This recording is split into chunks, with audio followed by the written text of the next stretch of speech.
नमस्कार, आप देख रहे हैं टोटल टीवी। मैं हूं आपके साथ ज्योति यादव। समन्वय से उद्योग अकादमी का जुड़ाव कार्यक्रम आयोजित किया गया है और कार्यक्रम में मुख्यमंत्री योगी आदित्यनाथ शामिल हैं और इस दौरान क्या कुछ कह रहे सीधे सुनवाते हैं। सकती है और खास तौर पर आज के उन ज्वलंत मुद्दों को लेकर के जो दुनिया की आवश्यकता है,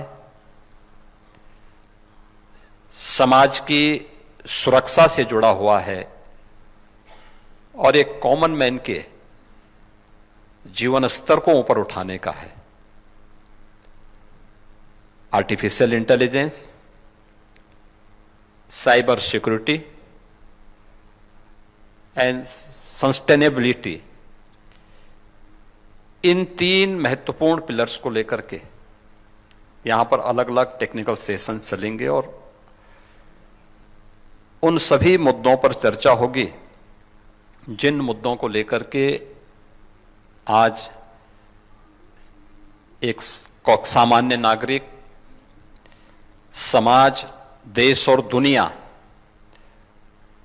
जिनके बारे में चिंतित भी है और जिनसे लाभान्वित होकर के अपने आप को आगे बढ़ाना चाहती है। इन महत्वपूर्ण मुद्दों पर चर्चा करने के पहले हमें कुछ बिंदुओं पर जरूर दृष्टि डालनी चाहिए।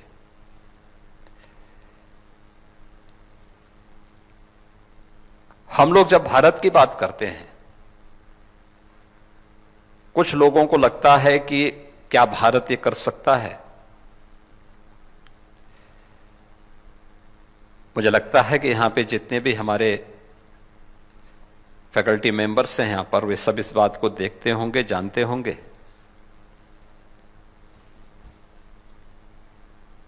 कि पूरी दुनिया के अंदर, दुनिया की अर्थव्यवस्था में 17वीं सदी तक भारत का जो हिस्सा था वह नंबर 1 पर था। भारत दुनिया की सबसे बड़ी अर्थव्यवस्था थी। आज से 300 वर्ष पहले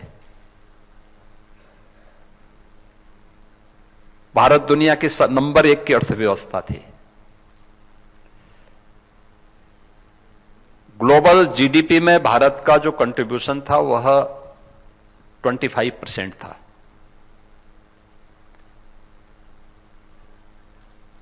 एक सदी के बाद भारत नंबर 2 पर आया, चीन नंबर 1 पर आ गया था। लेकिन पिछले 150-200 वर्षों के अंदर ऐसा क्या कुछ हुआ कि भारत लगातार नीचे आया। 1947 आते आते भारत का जो कंट्रीब्यूशन था ग्लोबल जीडीपी में वह मात्र 2% तक रह गया था।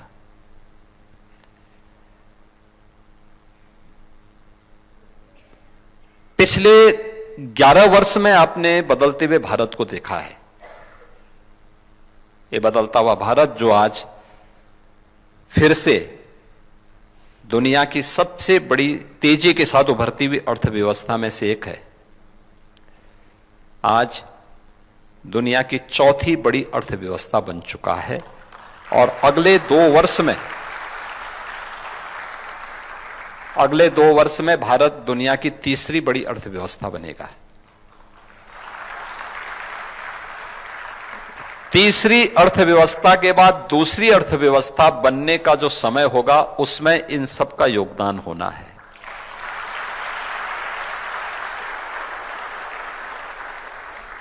और वह समय हमारे लिए होगा विकसित भारत का।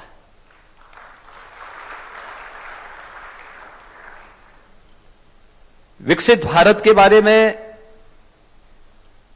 जो बातें प्रधानमंत्री जी ने रखी हैं, विकसित भारत केवल विकसित भारत नहीं होगा, आत्मनिर्भर भारत भी होगा। आत्मनिर्भरता जीवन के प्रत्येक क्षेत्र में, क्या कृषि का क्षेत्र हो, क्या टेक्नोलॉजी का क्षेत्र हो, क्या जीवन की उन सभी आवश्यकताओं की दृष्टि से जिसको लेकर के आज भारत जिन चुनौतियों का सामना कर रहा है, जो चुनौतियां हमारे सामने हैं, उन चुनौतियों का सामना करने के लिए हम लोगों को कैसे कार्य करना है, इस पर अवश्य हमें विचार करना होगा। और यह इसलिए भी महत्वपूर्ण है, भारत ने इससे पहले ये सब करके दिखाया है। आज जब मैं आईआईटी कानपुर में आया हूं, आईआईटी कानपुर का अपना एक गौरवशाली इतिहास रहा है और पिछले लगभग 6 दशक में आईआईटी कानपुर ने देश के अंदर टेक्नोलॉजी के क्षेत्र में देश को बहुत कुछ देने का प्रयास किया है।